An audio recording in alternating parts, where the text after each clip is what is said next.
সুন্নি সম্মেলন আমার জানি কি একটা অসুবিধা হয়। সুন্নি সম্মেলন হইয়া আনলে আমি আমার গান রুম খাড়ো হয়ে যায়, কই আহলে সুন্নতার কই আমরা ওখান চিন্তা করি, কই আহলে সুন্নতার কই আমরা আমরা মানুষের ফল বাদ দিলে ঈশ্বর ওয়াজিব বাদ দিলে ঈশ্বর আহলে সুন্নত যখন কিতাবই হয়ে গেছে, জিন্দাবাদ জিন্দাবাদ ওটার মধ্যে জীবিত হয়ে গেছে।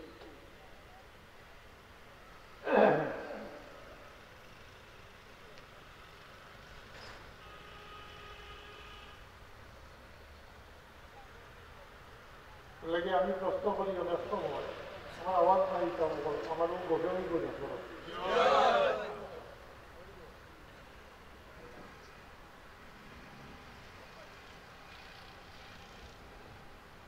ফল সুন্নত বাদ দিয়ে আগে সুন্নত দিতে পারবেন, শুনিয়ে দিতে পারবেন। এখন তো দেখা যায় মানুষের ফল বাদ দিলে ওয়াজিব বাদ দিলে সুন্নত তো কোনো নাম নিশানাও দিচ্ছে না, মানুষ নিজের ইচ্ছা মতো চলে, খেয়াল খুশি মতো চলে মানুষ। হয়তো ধারণা বাংলাদেশ স্বাধীন দেশ, স্বাধীন দেশের স্বাধীন নাগরিক, যার জেলা ইচ্ছা, তবে সর্বক্ষেত্রে নিজের স্বাধীনতা যে তাৎপর্য যেটায় বর্তমানে যে তাৎপর্যটা চলে থাকে। আপনি মুসলমান হওয়ার পরে একটা গণ্ডির ভিতরে একটা শৃঙ্খলার ভিতরে ঢুকি গেছে না, আপনার যখন জি চাইব ওইটা করতে পারতে পারে বলে আমার মনে হয় যে নমাজ হোক জেলা মনে হয় এলা হোক টুপিও লাগতো না, গেঞ্জিগুলো রাজ্যে নেশা হলে 200 দিলে ওই বলি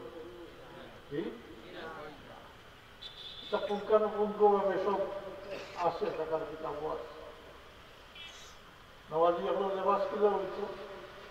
নমাজ কিলা হইতো তো সব কাজ, কিন্তু দেখা যায় আজকাল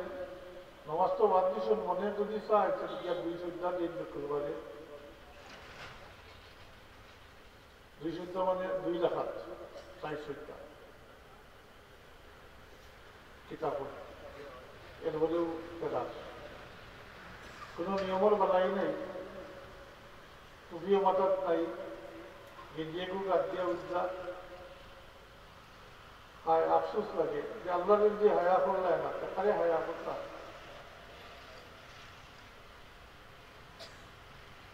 যে ব্যাপকভাবে শুরু হয়েছিল চার উপর যদি আমি বাধা দিতাম না, তাই যে মনে হয় সর্বপ্রথম মনে হয় সিলেটের মাঝে বৃহত্তর সিলেট, আমিও মনে হয় সর্বপ্রথম চেয়ারও এই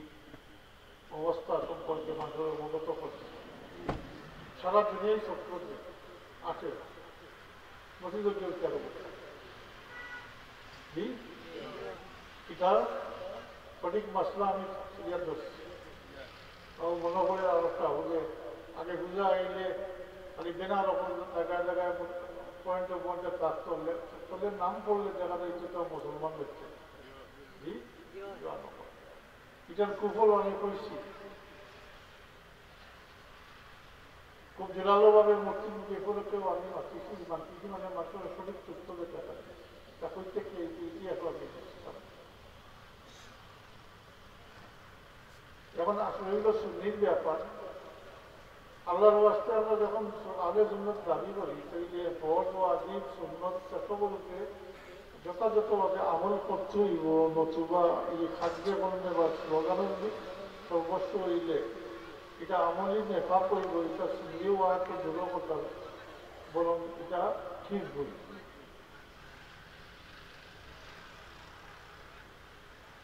তাই আমি অনুরোধ করবো আহলে সুন্নত হইতে যেটা বোঝায় আহলে সুন্নত আকীদা বিশ্বাসও লালন করতে হইব, মানতে হইব, পালন করতে হইব, আর সুন্নত মোতাবিক আমলও করতে হইব, মাত্র না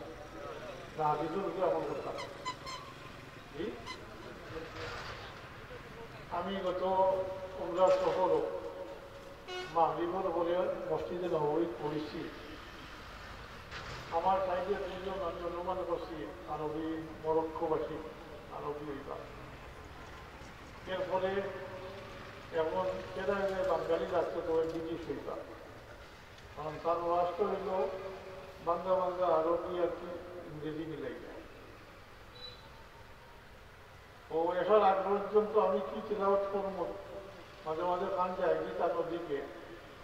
তো সব শেষ কথা দেখান শুনছি ওখানে আপনারা লিখেছে হইয়া খেয়াল করিয়া তাই তারা বুঝাইছে এই যে বর্তমানে যে এই অস্থির অবস্থা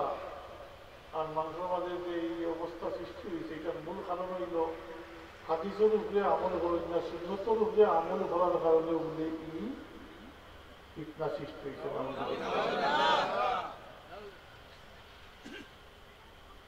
সারাংশ হইল আপনারা সুন্নতর উপরে আমল না হাদিসের উপরে এই দিকেই গেল